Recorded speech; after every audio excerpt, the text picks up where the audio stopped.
Well, good morning, everybody. Hope everybody had a great weekend. Thanks for joining us here on this Monday morning, the week of Thanksgiving, and hoping everybody has a great holiday coming up later this week. My name's Michael Schlein.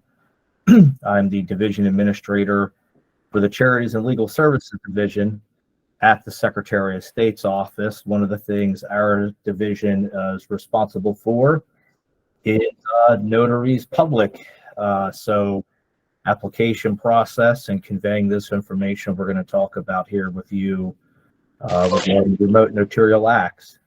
But please make sure you are muted, and that way we're not getting any background noise on anything that's happening on your end, and everybody can hear the information being presented here today. So as indicated in the email notification about today's town hall, the town hall will be recorded. It's being recorded. A link to the recording will be available on the Secretary of State's website under the Notaries tab. And by choosing to join the town hall, you are consenting to the recording as part of today's presentation. So, and the main notaries page on our website, the notaries tab, if you go to SOS, like Secretary of State .Maryland, spelled out .gov, sos.maryland.gov, click on notaries, and this recording for today's town hall will be posted there within a week or so, and you'll see prior recordings posted there as well. So some of the information you may be thinking about that's not related to town halls, this remote notary town hall, we may have had a town hall about, and there's a lot of good information there and just other good information on the notary tab on our website. Also important to note that the content and presentation provided here today is for informational purposes only. It is intended to be legal advice. Again, not intended to be legal advice, informational purposes only. The restricts attendance, not the Secretary of State. So the first 500 to join will be here. And and also in response to emails we receive, attendance is not a requirement at this town hall. Town hall is not the course of study or a substitute for the course of study required when you renew or in order to become a notary. We'll reserve some time at the end for questions, but you may find that your questions are answered as the presentation progresses. So if you have any questions, you may place them in the chat box. However, and I'm going to emphasize this point, in order to prevent confusion about the source of the response, please do not answer those questions. We have a lot of well-intended folks that try to give information that help, but it's not always accurate information. So let our Secretary of State staff, notary officers on board answer those questions in the chat box.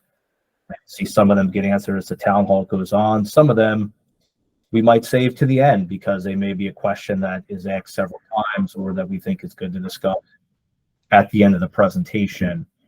So we'll have our notary officers available to answer those questions in the chat, and then we'll read some off at the end as well. For legal advice, if you need any legal advice, please contact your own private legal counsel who specialize in whatever the particular area of law you have a question or concern about. And again, this town hall is being recorded. By participating, you're consenting to the recording. And again, just re-emphasizing questions in the chat box. Please throw the questions in there, but please do not answer them. Let our notary officers answer them. So with that, we're going to get started here. Lots of information up front, obviously. Today's town hall is going to be about remote notarizations, remote notarial acts. And this is the specific topic we're going to discuss here for the hour today. We have prior town halls about all kinds of other topics, application process. We have a whole town hall about that. We have town halls about specific types of notarial acts that you can perform and the notarial certificates that go with them. We have a longer town hall just as an overview of the notary handbook, top 10 mistakes, how to avoid them, town hall. So a lot of other town halls out there available, and they're all at the notary tab at sos.maryland.gov, sos.maryland.gov. Click on notaries, and if you scroll down, you'll see all the recordings. And that really that page on our website should be your central hub for notary information. One of the things that happens a lot, folks, you can go online and go in any online chat forum or anything like that and read about all these things people say that notaries can do. But as a Maryland notary, the law, the regs, and the handbook should be your primary resource. You got to be careful when you're going online. Sometimes other states can do different things. Sometimes they can't. But making sure you're getting that information from the right place first and foremost. And every 4 years when you renew, you have to pass a course of study. Focus on that course of study. Don't just try to breeze through it and get done as quickly as possible. There's a lot of important information. Things change, laws change. There's been a lot of changes in the notary law in the last 3 years. And it's important that you know those so you can do your job correctly. So sources of legal authority: Maryland Constitution, the Annotated Code of Maryland, Title 18, Subtitles 1 and 2, and the Code of Maryland Regulations. You'll see these referenced on various slides throughout the presentation today. So before we dig too deep into remote notarizations and what they are and a broad level of how they're done, we're going to talk about just some requirements and where you can become a remote notary public. You or become authorized to do remote notarial acts. You must already be commissioned as a notary public. And so you have to have had either to apply online or renew online. And this is the new link for the online new and renewal applications. This is also the place you're going to go now to become a remote notary. So it's the same page for all of that. And in order to become a notary, you have to meet these qualifications here: 18 years old, good moral character and integrity, resident of the state, or have a place of employment or practice within the state. Renew up to 60 days before you expire and 30 days after you expire. If you do not renew in time, you would have to apply as a new notary again, and effective October 1st, 2021. So anybody that's renewed in the last 2 years is already very familiar with this. You have to complete a course of study to renew, and if you're a new applicant, you have to complete the course of study and pass an examination offered by the Secretary of State, and really it's offered by our authorized course of study providers. It's not something that you would take through us.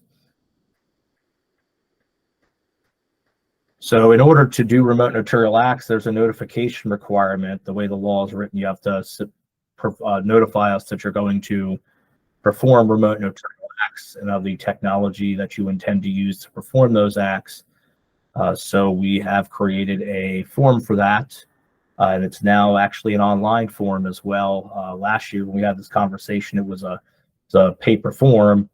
Now you go to that page here, that mdsos2.my.site.com/s, and that's where you're going to go to do your remote notary notification form. And on that form, you're going to inform us of the vendor that you use, if appropriate, and you'll understand why we say if appropriate here later. We're going to talk about two types of remote notarial acts. Notary must submit the requisite notification to the Secretary of State, and that has to be done obviously prior to the time we authorize you. We need that information so that we can authorize you to perform remote notarial acts. And nothing shall require any person to accept, agree to, conduct, or complete a remote notarial act. A person agrees to accept, agree to, conduct, or complete remote notarial acts may refuse to do so in any other transaction. In other words, just because somebody is okay with doing a remote notarial act today doesn't mean they have to be later. And it says separate forms, but what that should really say, you go to the same place to do remote notarial act notification form, but the form will really take you down two paths depending on what type of remote notarial act you're looking to perform. Authorization process, you're going to complete that form right there at that page again. That's also the new link for applying and renewing, checking the status of an application. You can search currently commissioned notaries there. Select one or more of the authorized remote online notary vendors if you're submitting a form with the intention of performing remote acts on electronic records. The Secretary of State maintains that list, and we update that list on the form as well. So when we add a new remote online notary vendor for remote acts on electronic records, we update that list on the online form as well. So you can only select from the authorized RON vendors if you're trying to do that type of notarial act. If you want to use a RON vendor that's not on that list, it won't let you submit it with them on there because they're not authorized. If the form is corrected, if the form is correct and completed, a confirmation email is going to be sent authorizing the performance of the remote notarial acts. And if the form is incomplete or an unauthorized vendor is selected, you're going to be notified that you cannot perform remote notarial acts because there's an issue with the form, and you'd be able to resubmit. Like I said, the good thing about the online remote notary form is you see a lot less folks that submit an incomplete remote notary notification form. And again, it won't even let you select a RON vendor that's not authorized. So it really helps to eliminate the incomplete remote notary notification forms, although every now and then one finds its way through, in which case we'll let you know if it is not valid, but we'll also let you know if it is and if you're authorized. So renewal forms required, what are we talking about here? So a notary must submit another remote notary notification form to the Office of the Secretary of State upon each renewal of their commission. That is because the notary's authority to perform remote notarial acts expires when the notary's commission expires. So if your expiration date is today, your notary commission expires, so you're not a notary, so you cannot perform remote notarial acts if your commission has expired. So you would need to renew, and then when you renew and get your next notary commission, you'll submit notification to us that you want to be a remote notary again for this new commission. This is an important piece of information. Some folks will just send us something and think they're a remote notary forever. That is not the case. Your remote notary authentication or authorization, I should say, expires with your commission. And just like you have to renew your commission every 4 years, after you're renewed and sworn in for your next commission, you need to give us a new notification form that says, I'm going to do remote notarial acts again.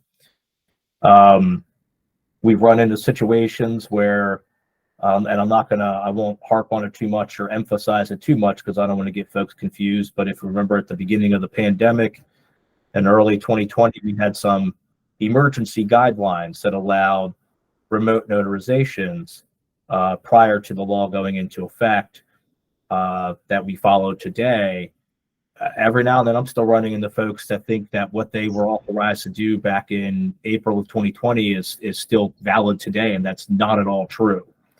That was a temporary authorization under some temporary emergency guidelines. So you need to be authorized under the commission you have right now.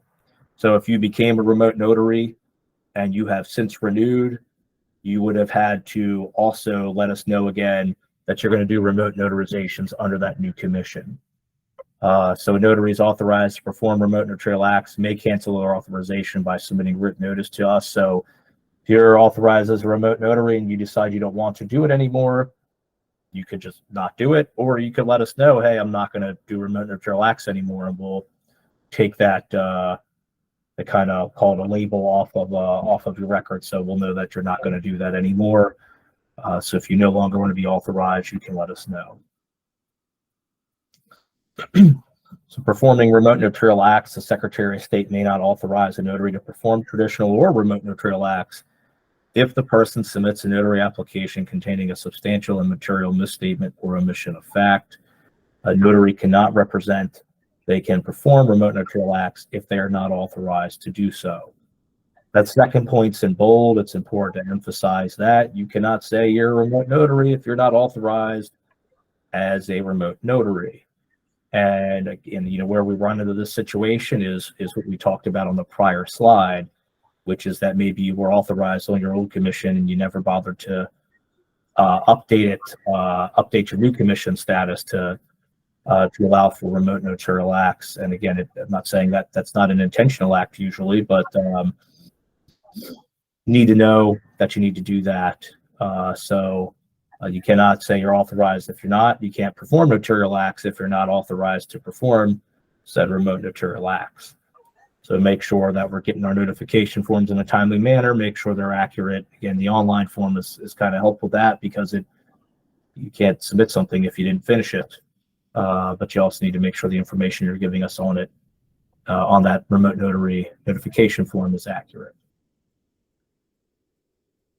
So there's a law that changed last year, June 1st, 2022, that did certain things. I referenced kind of remote notaries under the emergency, and then you have now remote notary under law. The law itself to do remote notarial acts went into effect on October 1st of 2020. And so it's been in place now for about 3 years, a little over 3 years. Some changes went into effect on June 1st of 2022, and it allowed us to increase the max fees a notary can charge under the law for original and remote notarial acts.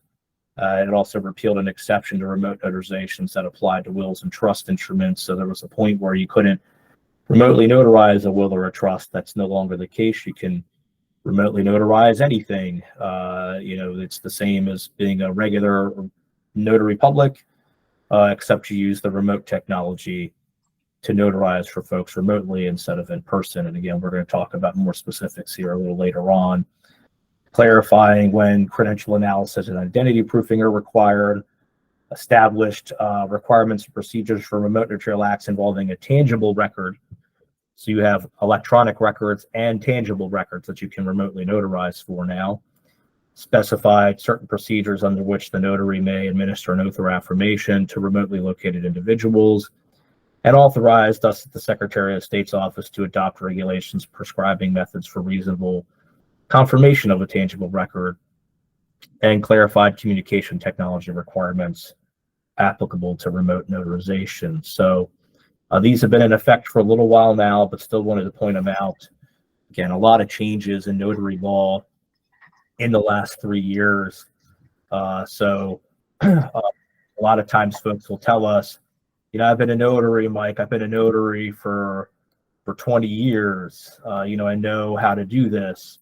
And that may be true. You may know how to do it, or you may know how to do it under the old law. And it's important to keep up with the updates and changes that have occurred over the last few years. Because if you're doing it the same way you did it 20 years ago, you're probably not doing it the right way anymore. You're not keeping the right records, or you're not keeping them as long as you need to. So you want to make sure you follow along. I mentioned where you can find town halls and where you can find information just about notaries in general, sos.maryland.gov. Check in there every few months. Make sure you didn't miss something. We usually post if there are proposed regulations or a new reg went into effect. We'll usually have it up there for the required time. It's if you need to get updated handbooks, that's where you can go to order them.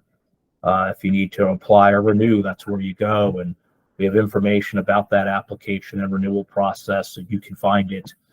You just need to know where to go, and that's sos.maryland.gov. Click on the Notary tab. So there were some regulations about remote notarial acts that also went into effect last year. The one I think most people pay attention to is how much can you charge for a remote notarial act. Right now, the going rate is $25 for remote notarial acts, $6 for a regular traditional notarial act. So in person, it's $6. Right now, you can charge up to $25. And there's some other definitional type of changes and obligatory type of changes that went into effect. So really just clarifying what a remote online notary vendor is. Why would we do that? Well, because when the law changed to allow remote notarial acts on tangible records, it required some adjusting to definitions and terminology in the regulations. So that's what really numbers 2, 3, and 4 are. They are adjustments to account for that new type of remote notarial act on tangible records that started to be allowed in 2022.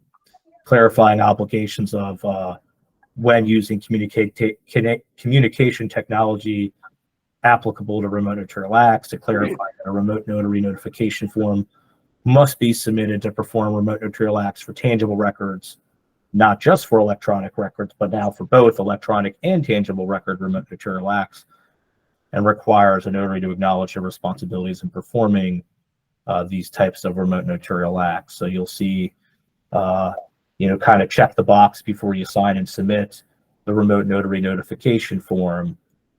Read that checkbox.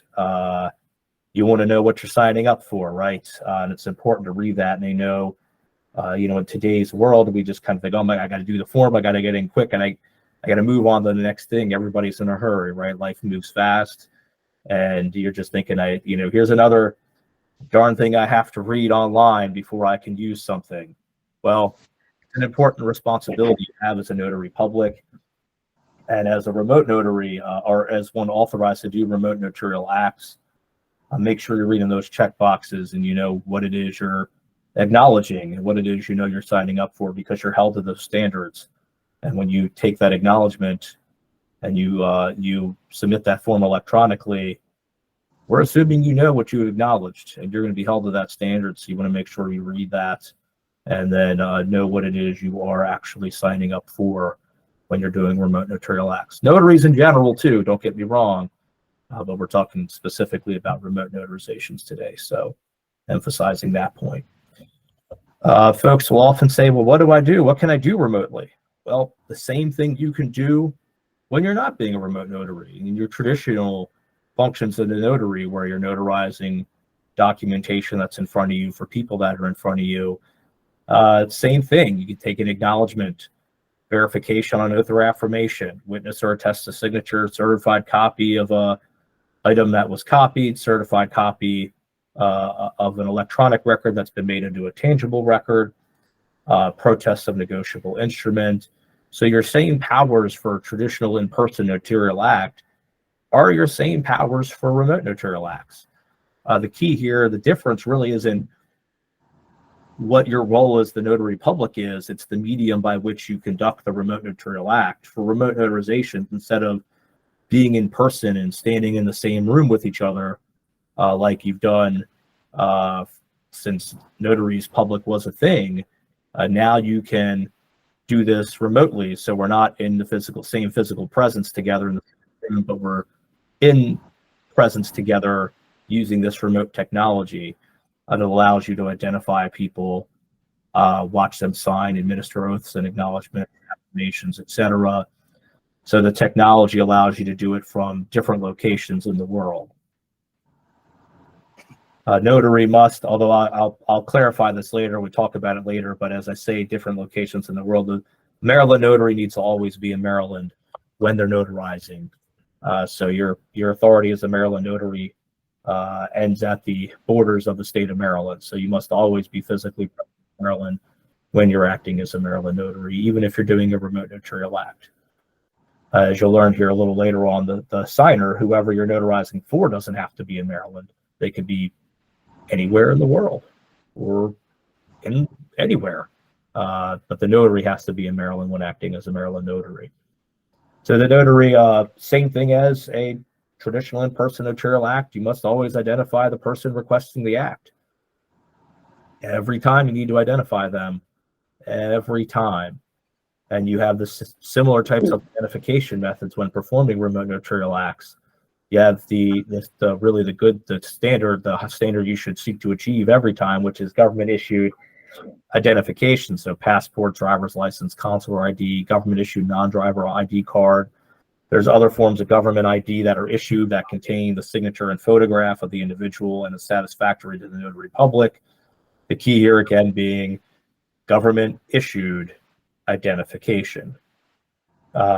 There's also personal knowledge. So you have personal knowledge of the identity of the individual appearing before you. What's personal knowledge? If the individual is personally known to the notary through dealings sufficient to provide reasonable certainty that the individual has the identity claim. So not just that you kind of know their name, but you know that you don't just know them, you know them, right? You know who they are, you know stuff about them. You have sufficient dealings that provide reasonable certainty that the individual you're notarizing for has the identity claimed. So not just somebody you see on occasion, you don't really know that well. You know, you might have learned their name, but do you really know that that's their name? So do you really know who they are? Reasonable certainty that the individual has the identity claimed. The other type of identification of a signer for a remote notarial act or notarial act in general is the credible witness. So by means of a credible witness personally appearing before the notary and known to the notary, whom can identify the person signing the document. When a notary is using a credible witness, they need to take the ID and information of that credible witness so they know who that credible witness is. And, you know, this sometimes it's we're going to talk about where you might run into this need to do credible witness in a second here, but there are situations where this makes sense. There are situations where it makes a little less sense, but it's allowed under the law. And you know, always tell folks this isn't a remote notary situation, but if you're doing a traditional in-person notarization and I drive to you to get something notarized and I can't show you my driver's license, I have bigger problems right now, right? I need to have a license to drive. I'm supposed to carry that with me at all times. So thinking about scenarios like that as they come up to make sure we're properly identifying people. So a notary may require an individual to provide additional information or identification credentials to assure the notary of the identity of the individual. So if you're not sure, you can ask for something else. Where might we see this credible witness thing? Well, identifying minors in particular, you know, folks under 16, they don't have a driver's license or learner's permit or anything like that. So they don't have a valid state issued ID. So if many minors don't have an ID, you may need some credible identifying witnesses in lieu of the ID. Other things to think about when identifying signers, and this is true for in-person or remote acts, you're interacting directly with the person that's requesting the notarial act. The notary should not perform the notarial act if the signer does not appear competent or aware of what it is that's going on here. So, you know, we're not saying that you need to quiz the signer. You're observing and assessing if, in your judgment, the signer is impaired or lacks capacity to execute the document. You can refuse to notarize and should refuse to notarize if that's what you're observing. So again, you're not a doctor. You're not administering a physical or exam. We're not Q&A here. But, you know, in talking to folks, you can tend to pick up pretty well just in basic conversation or basic small talk what's going on, and does somebody appear to be not competent or not aware, and if that's the case, they'll notarize it. Duress as well. If the notary is not satisfied that signature is knowingly and voluntarily being made, the notary may refuse the notarial act. If the notary determines the signer is under duress, the notary should refuse to notarize as well. You know, we talked about right up here, slightly above that, interacting directly with the person requesting the notarial act. That is true of anything in person or remote. If you're talking to the person that wants the notarial act done and who you're notarizing for, other folks that are there, you know, if you're not notarizing for them, they're there, that's great, but you need to interact directly with the person for whom you're notarizing. So this is some other basic things. Authority of the notary. The notary can perform notarial acts anywhere in the state of Maryland. You'll see any county of the state or in Baltimore City, regardless of where you're commissioned. So what's that mean? And every town hall, I think I get access 2 or 3 times at the end. So I'm gonna try to get a little ahead of it. If let's say I'm commissioned in Anne Arundel County. Just because I'm commissioned in Anne Arundel County as a notary public doesn't mean I have to be in Anne Arundel County when I notarize. I can be anywhere in Maryland. If I'm down at the ocean in the summertime and I have my notary stuff with me and I need to notarize, I can notarize while I'm down there at Ocean City. If I'm out west and I need something, if I need to act as a notary and I have my notary supplies with me and I can do that, I can notarize out there all the way, you know, Garrett County, all the way down to Worcester County, up to Cecil, down to St. Mary's, and everywhere in between. As long as I'm in the state of Maryland, regardless of where I'm commissioned as a Maryland notary, I can notarize. And again, the key is that I'm commissioned in the state of Maryland to be a Maryland notary. Being physically present in Maryland regardless of whether I'm doing an in-person or remote notarial act. So you cannot go cross over state lines. You can't go into DC and be a Maryland notary, or Virginia or Pennsylvania, pick any neighbor state. If you're a Maryland notary, you're authorized under the laws of Maryland to perform acts, whether in person or if you're authorized to do remote notarial acts, to do those remote acts while in the state of Maryland. So doesn't matter where the document is coming from or going to, doesn't matter whether or not you're, where the person's from that you're notarizing for. It matters that you're in Maryland when you're performing those acts, all notarial acts in person, or if you're authorized to do those remote acts. So that document maybe needs to go all the way out to California or Hawaii or Alaska or something. Doesn't really matter, as long as the notarial act is occurring in Maryland. And as it goes for remote notarial acts, so if you're in person, obviously we all need to be in person in the state of Maryland. For remote notarial acts, the notary has to be in Maryland when doing. The signer could be anywhere. And the way I'll try to convey it is that when somebody is appearing before a Maryland notary public for a remote notarial act, they're appearing before you virtually through that remote technology. It would be kind of like traveling to Maryland virtually to see the Maryland notary public. So think of it in that way. When you're a Maryland remote notary, it doesn't matter where the person's located if you're remotely notarizing, because you're using that remote technology for them to appear before you to have that remote notarial act done. Just a couple general conflicts of interest I always like to remind folks of as well. This is true for traditional or remote notarial acts. So in person or remote, don't perform a notarial act with respect to a record to which the notary or their spouse is a party. Cannot notarize for yourself, cannot notarize for your spouse. There is an express exclusion. You can't notarize for yourself. Defeats the whole purpose of getting a notary.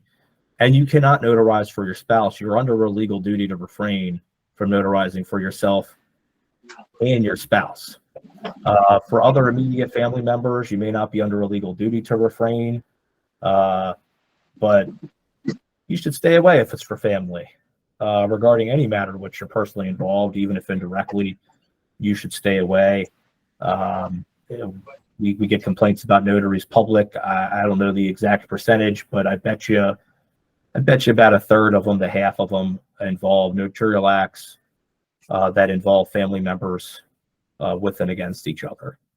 Everything is good until it's not, and you see some pretty unfortunate family dynamics and situations. And so if you're a notary, get somebody else to do it if it's for a family member. There's 80,000+ notaries in the state of Maryland. Trust me, there's enough. They're out there. Get somebody that's not related and somehow involved, even if indirectly or just emotionally involved in that situation. Don't notarize for family if you don't have to, and you can't notarize for yourself or your spouse. One small point, or important but small but important point to make is when you talk about conflicts of interest. If, say, you're an employee at a company and you need to notarize something as a means of where you work, that's perfectly fine. Say for instance, if you work at a bank and there's a document that your bank needs notarized, one of your customers got to sign, you can act as a notary in that situation, even though you're also the employee of that bank or law firm or what have you. That's why you have that notary on staff there to notarize their documents for business purposes. I often, although, will get asked, well, it's myself and my spouse. Well, you still can't notarize for your spouse though, right? That is across the board. That's still the case.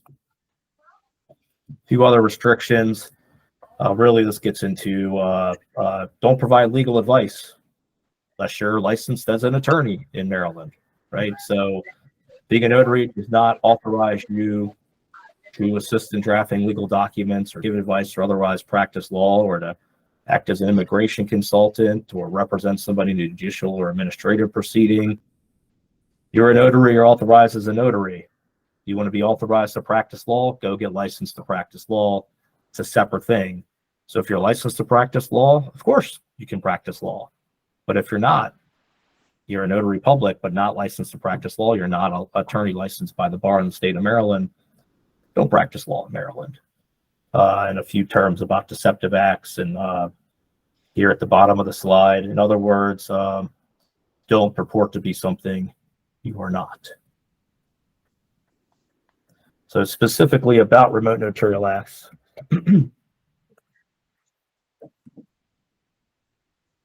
What is a remote notarial act? Referenced it a whole lot already in the first half hour here. It's technology that allows you to notarize for folks remotely located. So they're not standing in front of you. You're not in the same room like you are on your traditional in-person remote notarial act. They are appearing before you using this communication technology. Sometimes you'll hear it called remote online notarial acts, remote notarizations, remote online notarizations, but a remote notarial act. So if I say one of those terms, it means the same thing. So I referenced earlier, effective October 1st, 2020, remote notarial acts on electronic records became legal in Maryland if the notaries meet certain criteria. So for remote notarial acts on electronic records, you need to use the technology of an authorized remote online notary vendor, or RON vendor, remote online notary vendor, RON vendor for short. Remote notarizations and with just general video conferencing were not allowed at that time. So the Skypes, the Teams, the Google Meets and stuff like that, that's not a RON vendor. That's standard video conferencing technology. We're using video conference technology right now, but it's not a RON vendor. So if you're doing remote acts on electronic records, you need an authorized RON vendor to do that remote notarial act.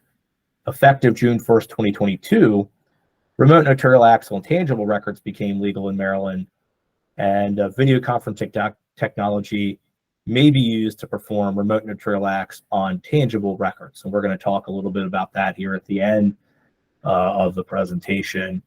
So video conferencing technology, you need to follow the rules of being a remote notarial act on tangible records. You need to be authorized to perform remote notarial acts on both electronic and tangible records. And when you submit the remote notary notification form online, you have the option to select one or the other or both. So you can become authorized to do both should you choose. But there are two distinct processes that are different in the way they work. And again, one is for electronic records and one is for tangible records. So on a remote notarial act for an electronic record, it became effective under the law October 1st, 2020. Again, remember there were some temporary emergency guidelines in the early days of the COVID-19 pandemic that allowed this stuff prior to October 1st, 2020. However, since October 1st, 2020, we've been working under the requirements of the law, not any of that emergency guidance. And every now and then I still get somebody that tries to point to that emergency guidance from April of 2020. It's not in effect, and it has not been in effect since October 1st of 2020. Remote notarization, a signer appears before the notary at the time of the notarization using audiovisual technology. Signers sign the document electronically. The notary notarizes the document electronically. The technology allows the notary to witness the signature being affixed by the signer, while simultaneously at that same time that notarial act is occurring in that virtual space, the notary is affixing their seal. And a couple different terms again for remote online notarizations. Regardless of what you're calling it, the remote notarization requires the signing, witnessing, and notarization to occur during that same occurrence, during that same transaction. So remote notarial acts on electronic records, they're effectively, they're replacing the in-person experience with one that occurs on an online platform. You're still identifying a signer, still watching them sign, still administering an oath or affirmation, still affixing your seal and completing a notary's notarial certificate, still keeping a journal, but it's all happening in that virtual realm, in that virtual space instead of in person. That's what a remote notarial act is meant to do. So now if you're doing a remote notarization on an electronic record, there's not a paper involved in that. It's an electronic record, and everything is being done in real time on that electronic record versus in person on that tangible record for your traditional type of notarial act.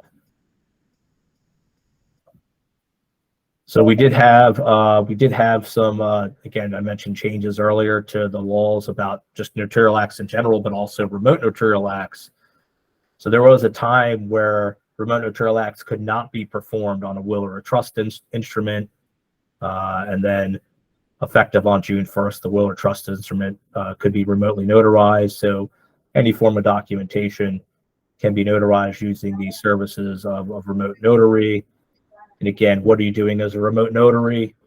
You're doing the same thing as a regular notary, just on a different platform, right? Using the RON vendor technology. If it's an electronic record, you're trying to do the same job, just using this technology to do that rather than in person. Remote notarial act performed by a Maryland notary authorized to perform such remote notarial acts are valid under the law, right? They're allowed under the law. And I mentioned earlier, it doesn't really matter where the signer's at. It could be anywhere. It could be on the moon. Doesn't matter as long as the notary's in Maryland when they're performing that remote notarial act. So signing electronically. And however, if you go on the moon, I would love to go. Please invite me. Probably, but you can notarize anywhere. Doesn't matter. I mean, the person that's getting it notarized could be anywhere as long as the Maryland notary's in Maryland. If you're doing it remotely, location of that signer is less important because they're visiting you through that remote online notary vendor technology. And again, emphasizing here in bold and italics at the bottom, Maryland notary still needs to be in Maryland, right? That's where the Maryland notary is authorized. Anywhere in Maryland, regardless of where they're commissioned. Obligations of a remote online notary vendor. We're going to talk about this just a tad bit. It'll help inform you a little bit. So a RON vendor is the company that provides the communication technology that's primarily used to facilitate a notarial act for a remotely located individual. Technology offered includes identity proofing and credential analysis. We're going to touch on that here in a bit. That the notary may use when required by law to identify a remotely located individual. So anytime you need to use a government-issued photo ID to identify a signer, they're going to need to pass through identity proofing and credential analysis. Your RON vendor has that technology. RON vendors are required to provide technology training to remote online notaries public. So when you are authorized to perform remote notarial acts on an electronic record, you're going to use a RON vendor's technology or RON vendors if you're using more than one technology. And that RON vendor is going to teach you how to use that technology. They're not going to teach you how to be a notary. You already know how to be a notary, presumably, right? You've taken the class, you've renewed, or you've taken the class and passed the exam. If you're a new applicant, that's a first-time notary. They're going to teach you how to use our technology, though, to accomplish that remote notarial act. So they're required to do that. So you'll get training on the technology from the RON vendor, not from us at the Secretary of State. Instruction prepares notaries to use that RON vendor's technology and ensure compliance with the requirements of the law. Technology offered by RON vendors shall include a process for identity proofing and credential analysis as it's described in the law. So your RON vendors will really be the ones, if you choose a platform to do remote online notarial acts for electronic records, the RON vendor is going to teach you how to use their system. But again, you're the notary. You should already know how to notarize. You already know the requirements of being a notary, and you're going to learn how to use their technology to do what you already know how to do, but just by using their technology. Identity proofing and credential analysis. What is that? So identity proofing is a process or service provided by third parties. Provides a notary with means to verify the identity of a remotely located individual by reviewing personal information from public and private data sources. Credential analysis, it's a third party, confirms the validity of identification credential a review of public or private data sources. So identity proofing, think about knowledge-based questions. If anybody's ever logged into something and had to answer a question or two or three or four or five about who they are that they should know, that's what that is. Credential analysis is the analysis of that identification credential to see if it is valid. They're going to be performed by a reputable third party who provided evidence to the notary of the ability to satisfy the requirements of the law. Again, this is something that your Ron Vendor's technology is going to help you accomplish. So you'll learn how this fits into the process when you learn how to use that Ron Vendor's technology. Details of the requirements for identity proofing and credential analysis are outlined in the law. So in the law, if you're looking up Annotated Code of Maryland is the law, state government article, Title 18, subtitles 1 and 2. So that's where you're going to look at to find specific things in the law. Ron Vendor's technology provide mechanism for identity proofing and credential analysis to occur. So you're not going to have to go out and get your own identity proofing and credential analysis business to help you through this process. The Ron Vendor's already going to have that in place for you. So Ron Vendors are discussed in the Notary Handbook, and they're also they're discussed in the regulations as well. And Code of Maryland regulations 010208, 01.02.08 is where you find all the notary regulations, and Ron Vendors have some subsections in there. So identification requirements for remote notarial acts on electronic records. Certain identification requirements here. So satisfactorily identified a signer. What does that mean? Well, it means exactly what it meant in the in-person world, right? Personal knowledge, verification on oath or affirmation from a credible witness, or remote presentation of an identification credential. So you're still going to show your ID if you're the signer's still going to show their ID to you on a remote notarial act, but it's going to also they're going to also have to pass through the credential analysis and identity proofing. So I don't know the signer. I'm remotely notarizing for them. They're going to remotely present their identification credential to me so I can look at it, just like you look at a driver's license in person. But they also have to pass through that credential analysis and identity proofing for the Ron Vendor. So the notary must be able to reasonably confirm a record before the notary is the same record in which the remotely located individual made a statement or executed a signature. What does that really mean? That means that the notary is looking at the electronic record that the signer is signing, and the notary can know that the record that they're notarizing is the same thing that they just watched the signer sign. So with a Ron Vendor, really does the work there for you in ensuring that's the case, because you're going to see them sign the electronic record. It's going to all happen in real time, just like if you were standing in person doing it on a paper document. Notary cannot know that making the statement or signing the record is prohibited by a foreign state. So again, the notary would have to know they're doing something illegal in a foreign state should the remote notarial act be going to a foreign state, so another country, in other words. Upon authorization to perform remote notarial acts, the notary or person acting on behalf or at the direction of the notary creates an audiovisual recording of the performance of the notarial act. So what does that mean? That really means, in this case, the Ron Vendor, right? The Ron Vendor technology is going to record that remote notarial act for you. You have to keep that recording. That recording has to be kept for 10 years, just like your journal does. Remotely located individual located outside the United States.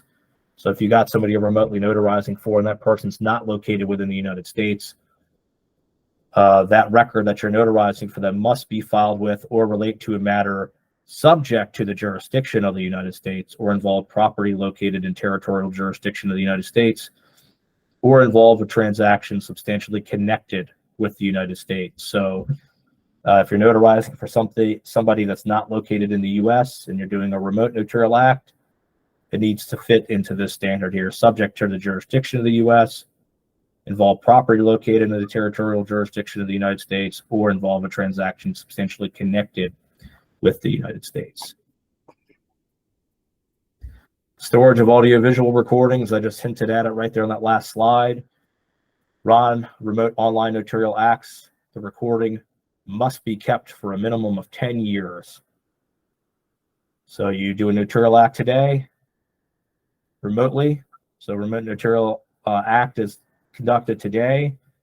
It's being recorded. That recording must be kept for 10 years from today. So you'd be keeping that recording until November 20th of 2033. That's the requirement. That's the requirement.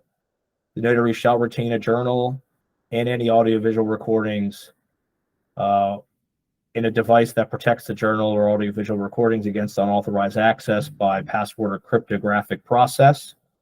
The notary, guardian, conservator, or agent of a notary or personal representative of a deceased notary shall retain that audiovisual recording created or cause the audiovisual recording to be retained by a repository designated by or on behalf of the person required to retain the recording. So you could engage with a third-party repository. So by written contract, you could engage with a third-party repository to provide the required storage. That third party under contract with the notary is deemed a repository approved by the Secretary of State. So if the notary engages in a contract with a third party, the contract shall enable the notary to comply with the requirements of the law, even if the contract is terminated, or provide that information will be transferred to the notary if the contract is terminated. So in other words, somebody's keeping your stuff, oftentimes the Ron vendor, and if you stop using that Ron vendor or you terminate your contract with whoever is the third-party repository of your records, they need to be transferred to you. So there needs to be something in the contract that does that. We're not here. We can't advise you on what contracts work and don't work. We're here, again, informational purposes only, not legal advice. So we don't have a approved repository list to the Secretary of State, but if you have a contract with a third-party repository that meets these subpoints, that counts as them being an approved repository. So for help with contracts, you want to seek private legal counsel. More about remote online notarial acts on electronic records. The certificate must indicate that the notarial act involved remotely located individual and was performed using communication technology. What's a notarial certificate? We have a whole town hall about allowable acts and the notarial certificates that go with them. Every notarial act must be evidenced by a notarial certificate. So if you're not attaching notarial certificates to a notarial act that doesn't already have a notarial certificate on it or on that document, you want to start using notarial certificates. And again, of course, if the certificate's already on the document and it meets the requirements of the law of what is a notarial certificate, then you don't have to attach a separate one. You can complete the one that's already on that record. The notary shall attach or logically associate the notary's electronic signature an official stamp to the electronic record by using a digital certificate that complies with that adopted standard by the International Telecommunication Union or similar industry standard technology. I don't have a list of other industry standards, so that's the standard in the law, so that's a standard it needs to meet. And the Ron vendor is authorizing that they comply with all these requirements as well. So digital certificates and stuff like that. Nothing shall require any person to accept, agree to, conduct, or complete a remote notarial act. A person that agrees to accept, agree to, conduct, or complete a remote notarial act may refuse to do so in any other transaction. I mentioned that earlier. Just because I allow something to be remotely notarized today that I sign doesn't mean I'm going to want to do a remote notarization tomorrow for something else that I may sign. And you can't make that person do that as the notary public. No one may require the notary to perform a remote notarial act with respect to an electronic record with a technology that the notary public has not selected. So when you fill out your remote notary notification form, if you remember, you're going to select for remote notarial acts on electronic records. You're going to select an authorized Ron vendor or more than one authorized Ron vendor. Those are the technologies you're authorized to use. Don't use another technology. Communication technology shall provide reasonable security measures to prevent unauthorized access to the live transmission of the audiovisual feeds, methods used to perform credential analysis and identity proofing, and the electronic record that is subject to the Notarial Act. And again, your RON vendor needs to meet these requirements as well. Their technology does. So if they're on the authorized remote online notary vendor list, they should meet these requirements. If they don't, let us know. Talked about remote notarial acts on a tangible record. We've referenced this, but we haven't talked about it in detail. So we're going to talk about it here on the next few slides. Authorized by law effective June 1st, 2022. So you had some methods, you had some stuff during the early days of the COVID-19 pandemic, April of 2020 through October 1st of 2020, where there was some remote tangible stuff allowed. After October 1st, 2020, that wasn't allowed anymore until it took effect under the law on June 1st, 2022. See that gap where you could not do this remote tangible stuff. Now you can again. It passed into law. It's effective under the law now. And it allows remotely located individuals signing a tangible or hard copy document using a wedding signature to get it remotely notarized. So this remote notarial act on the tangible record, we're signing paper again. We're not on electronic records anymore. It's only allowed, though, for an individual notary that can identify somebody through personal knowledge or a credible witness. So you need to know the person, or you need to have a credible identifying witness in order to do a remote notarial act on a tangible record. If you need to identify a signer using an identification credential to remotely notarize for them, you cannot remotely notarize on a tangible record. Only for folks that you can identify through personal knowledge or a credible witness. Can't emphasize that enough. This isn't to just notarize for anybody, anywhere, anytime. This is for folks that you can identify using personal knowledge or credible witness. So the remote notarial act on a tangible record, this type of remote notarial act causes a tangible record to be signed and notarized. The record must be tangible throughout the entire notarization process. It does not get converted into an electronic record at any point in time during this process. When I sign it, it starts as paper and it stays paper until the point in time where it is notarized by the notary public. Video conferencing technology or RON vendor technology may be used to accomplish a remote notarial act on a tangible record. So if you're doing tangible record remote notarizations, you don't need a RON vendor technology. You could use any video conferencing technology. So again, personal knowledge or credible witness, and it's staying paper throughout. You can't, if I sign this, I can't email it to you and then have you print it, notarize it, email it to me and send it back. That's not how that works. Starts tangible and stays tangible throughout the time until it gets notarized. Notary is responsible for recording the notarial act and maintaining a recording for 10 years. So what's a big difference here on these tangible record remote notarial acts? If you're not using a RON vendor, you need to store that recording yourself. You need to make sure that remote notarial act on the tangible record, that transaction is recorded, and then you need to maintain that recording for 10 years. So it would be on you to do that. That's a very important piece of the law and one you should take seriously.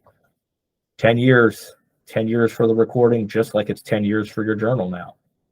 And if you don't have the technology doing the work for you, you need to do that work yourself. You need to not just record it, but maintain that recording for 10 years. So just an overview of the process. There's a little more detail in the handbook about remote notarial acts for both electronic and tangible records, but an overview of the process: an individual appearing before the notary during an audiovisual recording signs a tangible record and a declaration. The required declaration, it's found in the handbook and in the law. It's the exact wording.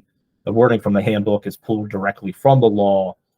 So if you're wondering what that declaration says, take a peek in the handbook or take a peek in the law.